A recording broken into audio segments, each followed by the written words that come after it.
Hey guys, welcome to the Heating the Curves podcast. And after a really good week on our end, interview last week, we're gonna take it back a notch with no NASCAR this week.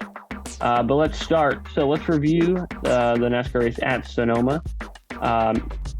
No stages. That was the big debate because strategy did happen, 3 versus 4 tires. And later, when we had a late caution brought out for a loose tire, which in my opinion, my professional opinion, I feel like someone could have just ran out and got it. Really, no one was there. If you saw someone entering pit road, then throw the caution. But no one was entering pit road. No one was on pit road except Dane Smith.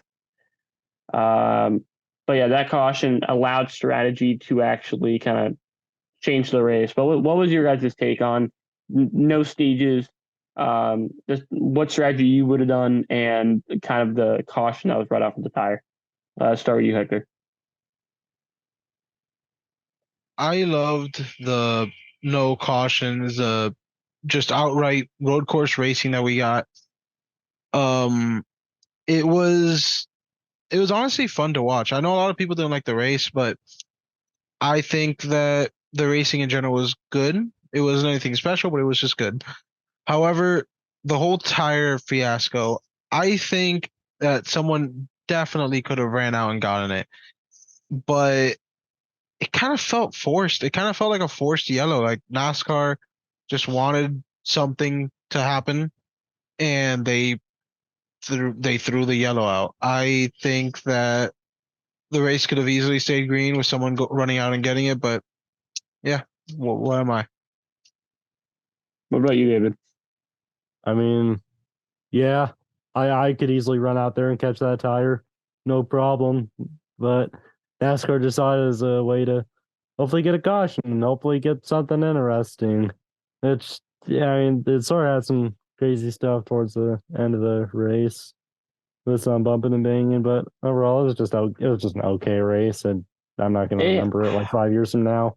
I Sonoma don't used to care. be special, and Jeff Gluck brought this up. But with the more and more road courses being brought on the schedule, Sonoma really, in a way, isn't that special anymore. But I just think Sonoma is one of the best developing, naturally developing road courses. The only issue I had, and it's with the next gen car, and I don't think we saw this last year due to it being overcast to start the race. And really, in my eyes, Chevrolet having a very clear advantage at the road courses last year because of how their body was shaped, because they won every road course race last year. Um, it was you wouldn't get damage for hitting the tires, so mistakes really didn't happen. The only mistake we saw was with Denny Hamlin and Tyler Reddick when they hit the inside wall coming to start finish line. Um, but besides that, if you lost the back end or sent it trying to make a pass, someone just crossed you over and you can still have the spot, which was exciting to watch, but it really didn't help passing. So a road course with no passing, in my opinion, rare. But once you were at a spot and you were kind of equal, it was really hard to pass. That's Truex got up there because of tires, but then once tires evened out, that's kind of how Kyle Busch finished where he did last Sunday. Well, what do you guys think about the passing scenario and you know in the race? Well, I just think these cars are just almost too perfect at Yeah, doing road courses. I think compared to like the Gen 6, Gen 5, Gen 4, those are obviously cars meant for ovals, and then we're throwing them to road courses. They're not going to, handle that great or do all this crazy cool fancy stuff. No, they're going to be racing hard. They're going to drive hard. It's just going to be pain for drivers, but cool to watch. And yeah, this car, it's just too perfect at racing road courses. It's not going to really do it NASCAR style at road courses. It's going to make these things way harder to pass. And I mean, I don't know. I don't know how much there is to change for it. I guess you could add more power, take away the tire grip, but I think this car itself, it's just too much like a GT car. It's just I don't think it's gonna get to something like we saw in Gen 5 or Gen 6 where the cars be like sliding around and stuff. yeah. Yeah, I don't understand how we can get Delara, a manufacturer that makes good chassis for IndyCar, for example, and some prototypes. I don't get how we can get such a good manufacturer and still not make a good road course car when all they do is make road course cars. It's the NASCAR the next gen is very similar to GT cars, David said. That was shown at Le Mans this past weekend when Well, it the was Garage modified, 56. but It still, was I see your point. I modified, see your point. yeah, but the base was still there, and it's still very good. It's just for some reason the passing just isn't there, and I loved when the COT raced at road courses. I'm talking like 2010 to 2012. That was a great era of road course racing. But yeah, I think that there's a lot that needs to be improved, and they keep saying like, "Oh, make them faster on road courses, this and that." I say just take away some grip, like Yeah. maybe take away the diffuser or something from the car that produces downforce, and make it just a harder car to handle. I think that will make the drivers be more aggressive with each other because um, being ahead of someone will be more important than now. So Um, and finally, the two, I think, big topics here. Martin Truex Jr. got his second win in the season, his third if you want to count the clash, and he's leading your points. The points are the closest it's been since, if I'm not mistaken, 1996, where the top six after 16 races are only separated by 33 points. Truex leads, um, and you might think, well, behind them there might be a gap um, of only a few points, 5 or 6 points. Well, Truex is 13 points ahead, and if you take Truex out and just do Byron versus Bell, they're only separated by 20 points, 19 points. So this season really heating up. A lot of people saying, "Oh, we should bring back the Winston format. Look at this," and I still say no. If you look every other season, we haven't had this close of a season. Last season we had more winners, but still Chase Elliott won 4 races. He was able to, kind of be the favorite heading into the playoffs. But now we got, a lot of different drivers winning multiple times, which is why we have such a competitive, top seven. But what do you guys think of this points battle and Truex's win at Sonoma? I'm really happy that he won. It Same. feels great for us Mm-hmm. to get 2 wins because sure, one win was great and all, and I was emotional, but two cements him as a good driver this season. Yeah. Except for Um, last season. Just yeah, we don't look at last season, but uh, basically, I do think that the 2004 through 2006 chase format would work wonders. Maybe the 2007 one with the wild cards, I but love the wild card system. I That think was the fun. 2007, the 10 cars with 2 wild cards or whatever, I think that would work wonders with what we have right now. The Winston format, I don't, I like it. It's an amazing format. Don't get me wrong, but with this day and age, it just wouldn't work. I know a lot of people are still hanging on to it, but I still think that the chase format, the early chase format, was better than what we have right now. No rounds, less people make the playoffs. It's a more competitive, chaotic bubble. And consistency is worth way more.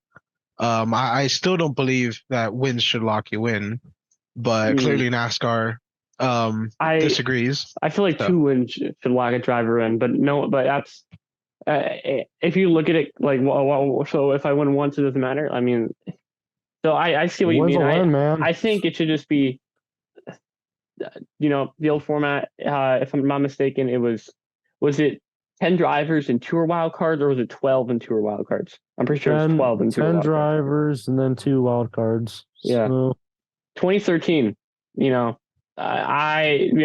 my personal opinion, I think they went away from that format after the 2013 incident where, yeah, because if you have wild cards and then you have something like that happen, well, who knows who would have got in, and then you got to let everyone in. Jeff Gordon, the 13th driver, in the 12-man chase. Anyways, let's go to our next topic. So we touched about this, and they're looking much more feasible. Montreal, we brought this up before, but it's really looking, not like it's. I want to say it's looking more like it's going to happen, but going through it, NASCAR says they're committed to Chicago's 3-year deal. So if everyone complains about the racing, they do have an out, but it really doesn't look like it's going to happen. I think they're going to give it a second shot anyways. I don't see them just putting all this effort for a one and done. So as much as I know we all would love to see Montreal on the schedule, the only way I could see an in is this. You would have to take probably Indianapolis back to the Oval, remove one more oval race off the schedule. In my eyes, I think the race you could remove to put this in, and I know this might have some controversy, but you got to take, in my eyes, I think I'm trying to think what, you're not going to take away Daytona Talladega. You got to take away a NASCAR owned track, right? Or you got to take like an independently owned track, because Indianapolis is owned by Roger Penske.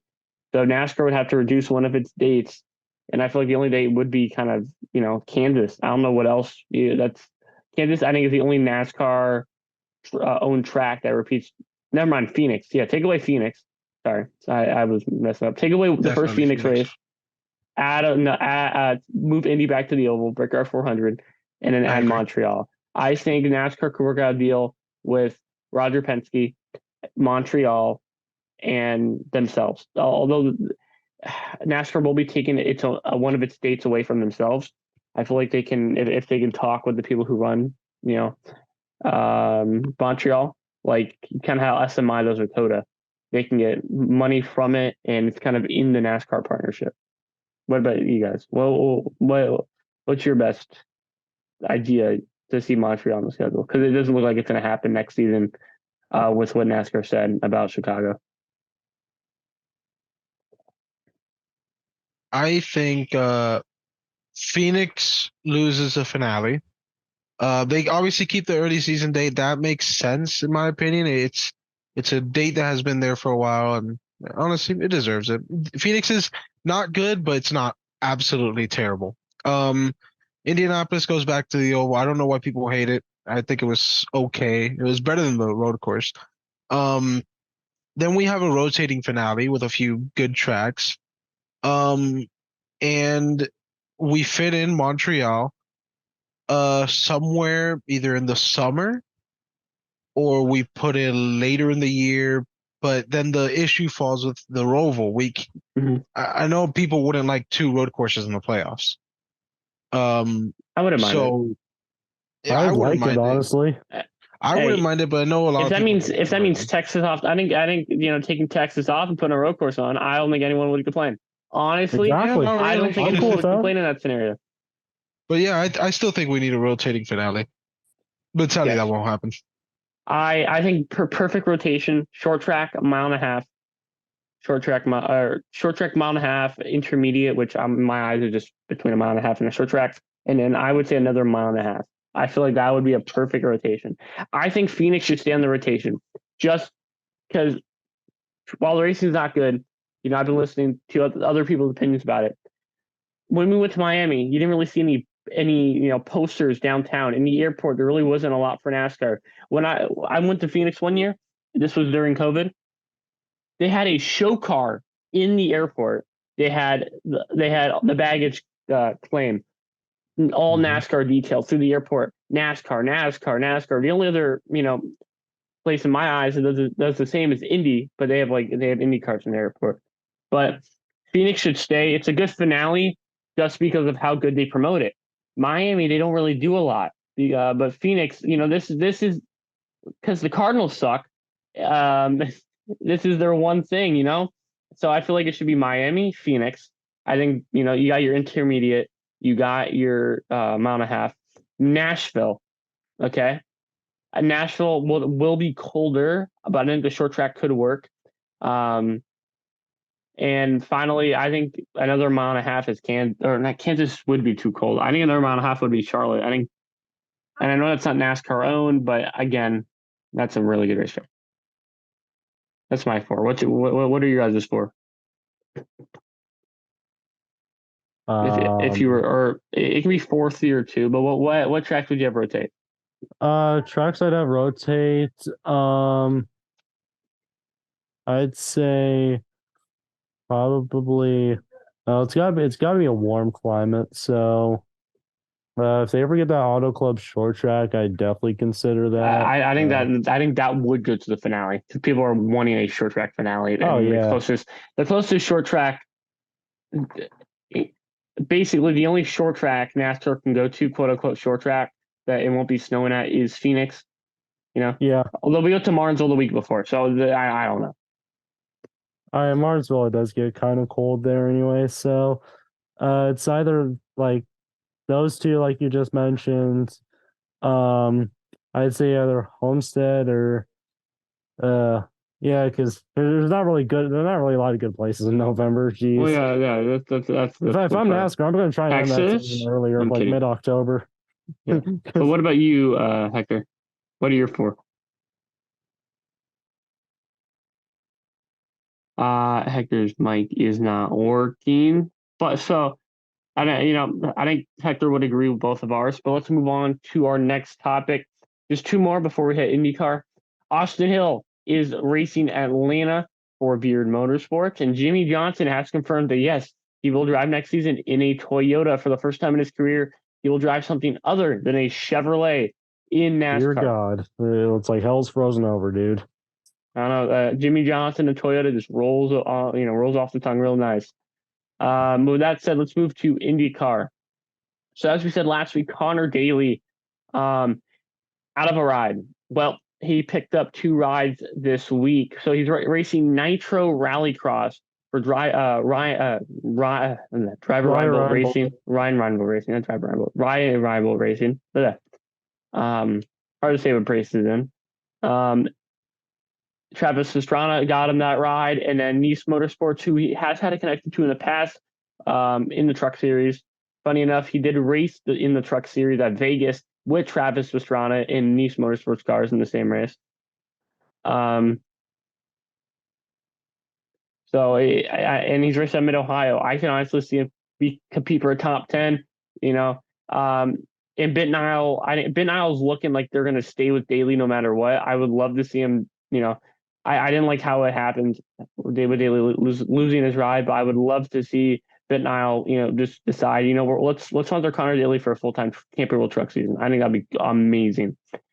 But again, I don't blame them. Stats didn't show. But what's your opinion on the whole Daly situation, David? I mean, it's definitely cool to see him do Nitro Rallycross. I just found out that today that I can actually watch that since it's on Rumble.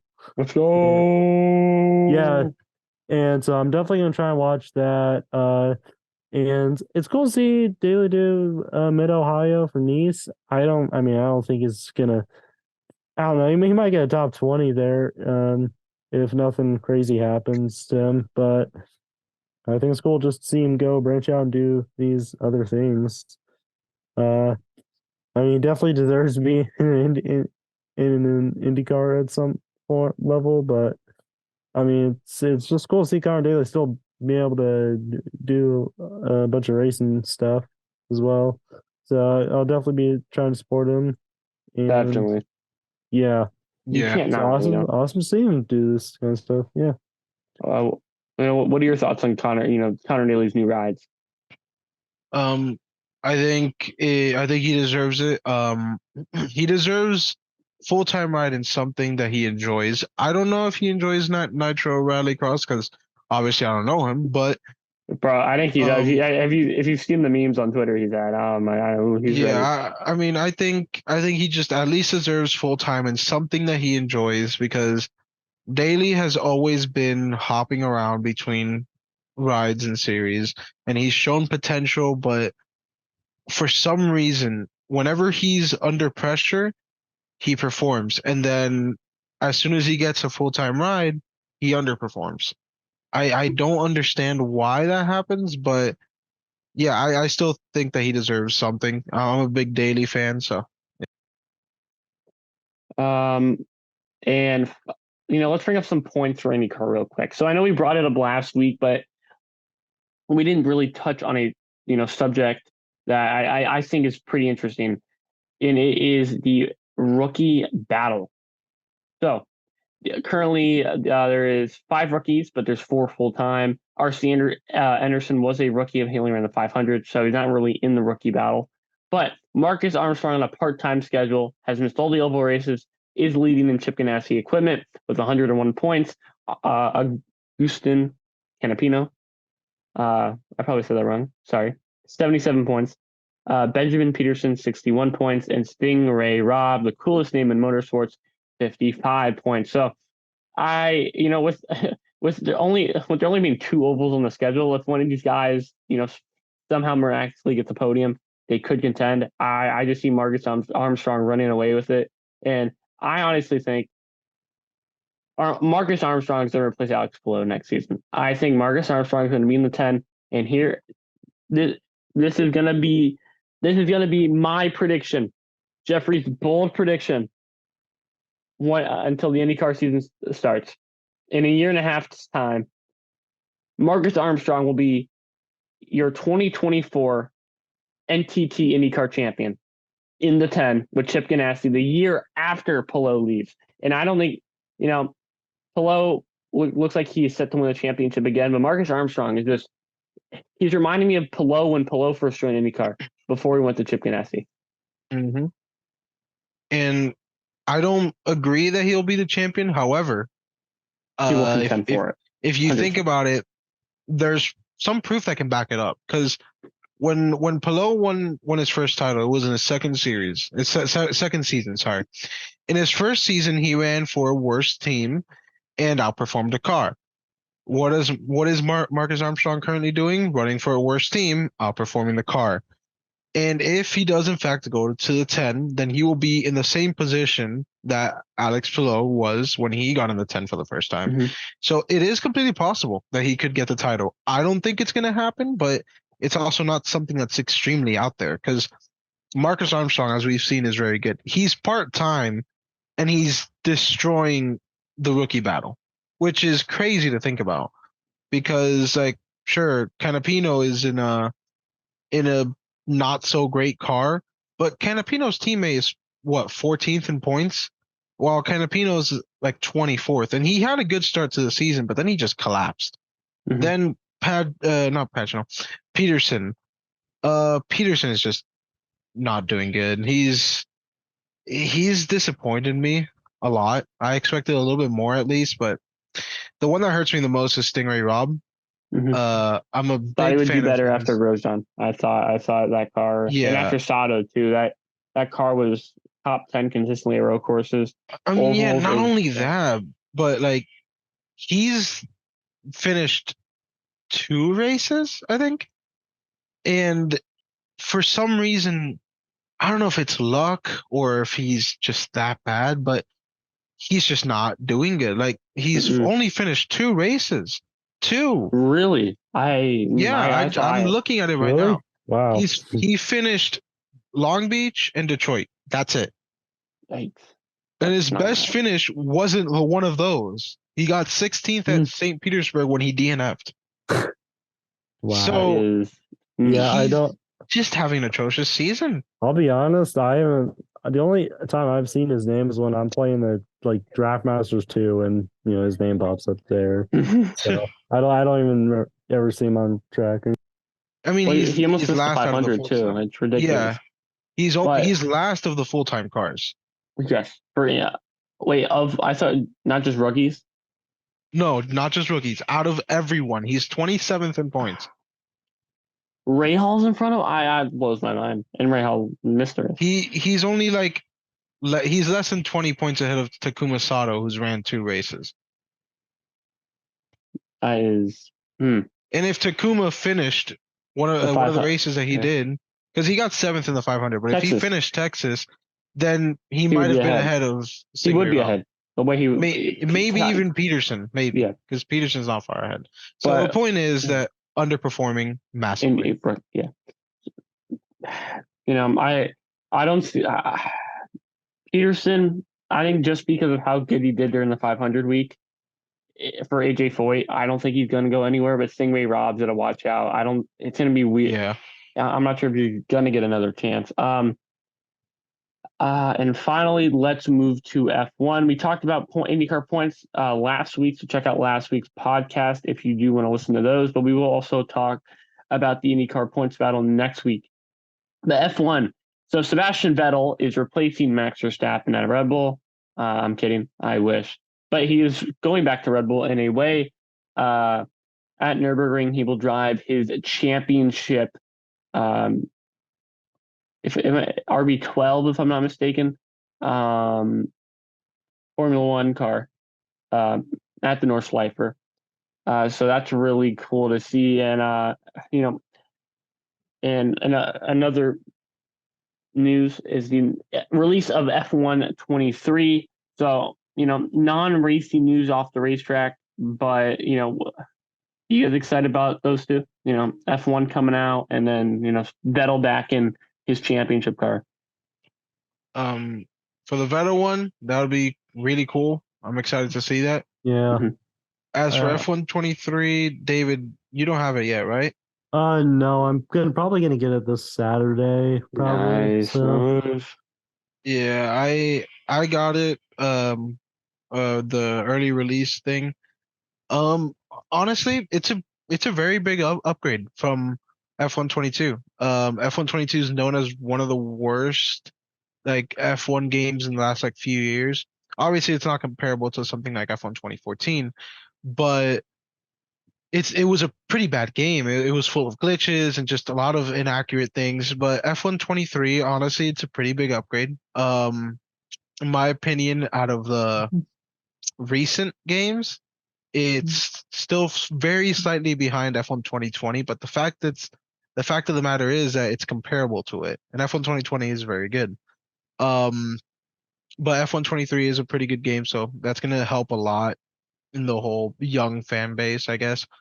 But I think like the whole game side of motorsports is very important.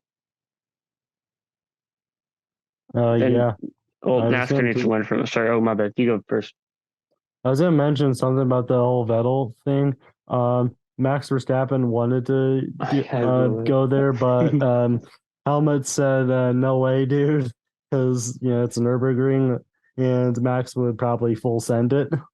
So, yeah, I mean, we're getting Vettel and Ricardo there, so that'd be awesome. Still, And NASCAR needs to learn from that. Formula One, it's expanding through Drive to Survive. NASCAR has where we saw memes, the USA show, which honestly I think they need to have a show on flow racing, because there'll be a lot of guys have flow racing, and I think make it free on YouTube as well, and get people to like it, and then kind of give the finishing blow by charging the final few episodes for it. So I think NASCAR has things to learn from it. But with that said, let's talk. There's also been the dirt series there's a dirt documentary series, like 5-parter. I've seen it recommended a bunch on YouTube. I watched one of the episodes about Kyle Larson in the Chili Bowl thing. So that's been going on. That's been getting some decent numbers. So I just want to mention that. I mean, hey, that helps. Series is already doing that. So yeah. But let's get into some actually talking about F1. So Perez is targeting a season restart in Canada as he looks to get rid of the bad weekends, like we saw in Spain, where he didn't qualify so well, and as we saw in Monaco. Those 2 weeks in a row did not help him out in the points battle, and has brought both Mercedes drivers of George Russell and Lewis Hamilton closer. But I think it's too late for Perez. Even with a season restart, I don't see he's no match for Verstappen. We saw when he was good for a few races versus Verstappen, but again, Verstappen didn't have troubles in those races. I think for every race but one. He won Jeddah when Verstappen had start at the rear. But Verstappen was clearly the fastest car, and at the end, he was able to hold Verstappen off. But I think Verstappen just had no more left to give after going through the field. So, do you think even with a season restart, Perez can do anything, guys? No, not really. I think Doubt it. Yeah. I think he pulls away from the Mercedes. But I don't see him comparing to Verstappen. Sure, he can get a couple more wins if he really tries, but that's not gonna put him in title contention unless Verstappen has an abysmal season and he just starts wrecking or having issues. But I don't know. Verstappen is he's on his own level right now. For like 2 years now or a year now. So I think that's gonna stay for a while, and I think this season might be Checo's last great season. As his health, I mean not his health, his age starts to steadily like decrease his pace. So I don't know. I hope he can contend with Verstappen, but I don't see it. I don't see it. And finally, before we get into the picks, let's take a quick look at the points. I'm just going to run through your top three, and let's kind of look at the gap between the best three drivers this season. So, of course, leading the points is Max Verstappen. Second, you have Sergio Perez, but really, it's not for long. As my whole screen went down, but Alonso is barely P3. So, yeah, I just got a point. So 170 for Verstappen, 117 for Perez. So Perez over 3 races behind Verstappen for points. It's going to be really hard to try to, gain back. And then Alonso at 99. So do you see anything changing in this top 3? Let's go to you first, David. I could see I think it's George Russell getting up passing Alonso, but that's really about it. And I think Perez, once Red Bull, I think they bring their upgrade. Perez will just be able to keep going further away, and then there's Verstappen in his own another universe. I don't see much change after that. What about you, Hector? I can see not Russell, but Hamilton getting into the top 3.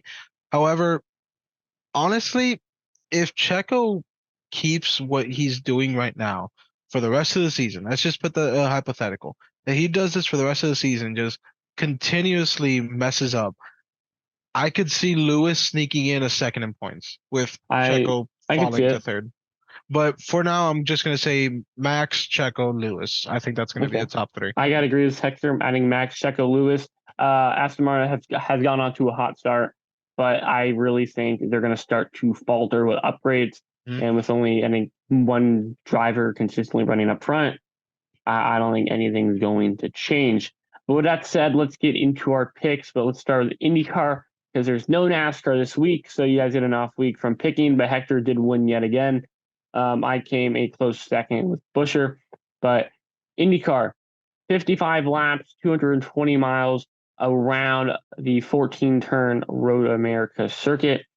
They have a IndyCar next race before that, and that's only 20 laps. But the 14-mile road course was won by Joseph Newgarden last year, and it is set to go green, if I'm not mistaken, on USA. Yeah,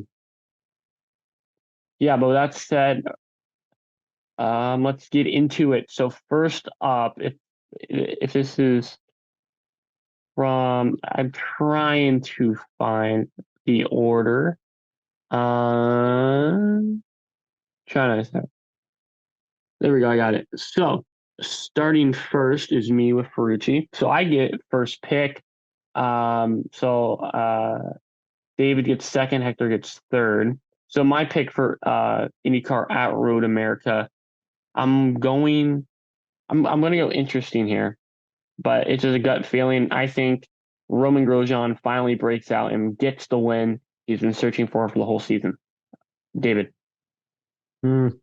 That's a good point there. Being Grosjean, he's been fast a lot. But inconsistent. Yeah, and he's had some trouble there. So I'm gonna go with the guy who's a little more consistent.